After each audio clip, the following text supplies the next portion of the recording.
Imagine a night when billions of dollars in advanced defense technology are suddenly pushed to their limits. A night when a city long portrayed as nearly untouchable is shaken by the sound of sirens. For decades, Tel Aviv has been described as one of the most protected cities on Earth, guarded by layered air defense systems built with some of the most advanced technology ever developed. Iron Dome, David Sling, Arrow, systems designed to stop missiles long before they reach the ground. But on this night, the sky told a different story. Sirens echoed across the city. Emergency alerts flashed on phones. Families rushed toward shelters, because somewhere beyond the horizon, missiles had already been launched. And what followed became one of the most intense missile exchanges the region has witnessed in years.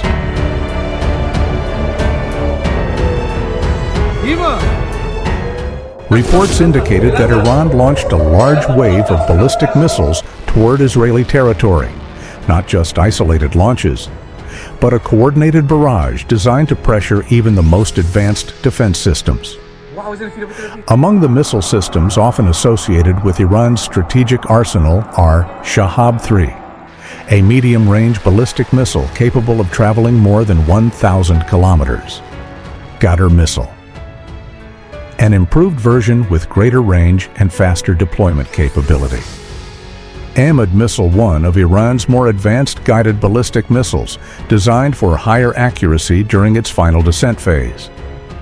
And shorter range but highly precise systems such as Fateh 110, which are built for rapid launch and tactical targeting. Iran has also claimed progress on maneuverable hypersonic-type missiles, such as the Fateh, designed to complicate interception calculations. Each of these systems serves a different role: range, accuracy, speed. Together, they create a layered strike capability.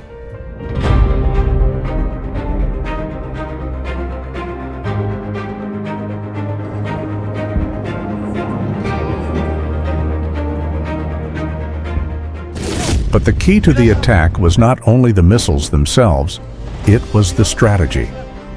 Military analysts call it saturation pressure. The concept is brutally simple. When dozens or even hundreds of projectiles arrive within the same time window, defense systems must track them simultaneously. Radar scans the sky. Computers calculate trajectories. Operators must decide which threats to intercept first.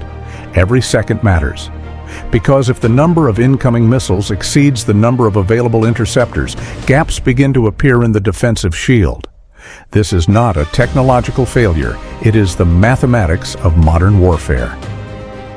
Even the most sophisticated defense systems have limits, and saturation attacks are designed to test those limits.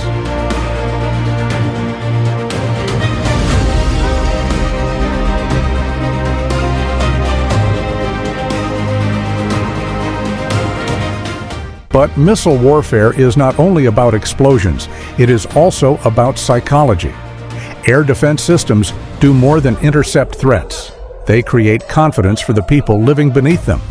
When sirens begin to sound repeatedly, when the sky flashes with intercept explosions, when emergency alerts interrupt daily life again and again, that confidence begins to weaken. Cities pause, transportation slows, schools close. Families spend nights in shelters. The impact is not only military, it is social, psychological, economic.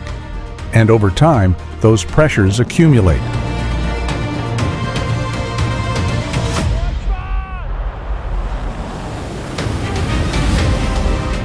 The confrontation does not stop at the battlefield. Another layer of tension exists far from the explosions: energy. The Strait of Hormuz remains one of the most important oil transit routes on Earth. A significant portion of global energy supply moves through this narrow corridor. Even the possibility of disruption can trigger immediate reactions across international markets.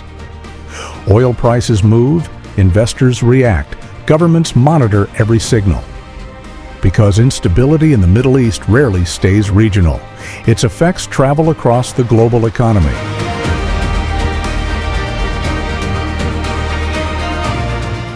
But the consequences of this confrontation do not stop in the skies over Israel. Across the world, governments are watching closely. Washington is calculating its next move. European capitals are monitoring energy markets and regional stability. And in Moscow and Beijing, strategic analysts are studying every development with careful attention. Because conflicts like this rarely remain isolated. They reshape alliances. They test military doctrines. They challenge long-standing assumptions about deterrence. For decades, the balance of power in the Middle East has been heavily influenced by Western military dominance. But moments like this raise new questions. How effective are modern air defense systems under large-scale pressure? How quickly can missile technology evolve? And how will major powers respond if regional tensions continue to escalate? This is why analysts describe situations like this not only as a regional confrontation, but as part of a broader geopolitical shift. A shift where technology, strategy, and alliances are constantly evolving. And where every major escalation sends signals far beyond the battlefield. Signals that reach global capitals. Signals that influence military planning.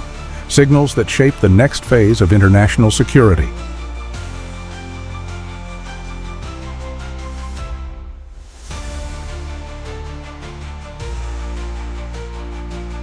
What happened over Tel Aviv is more than a single night of missile alerts. For many analysts, it reflects a broader shift in how modern conflicts unfold. Military strength is no longer measured only by the price of weapons.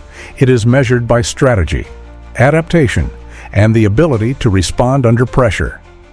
The balance between offense and defense continues to evolve.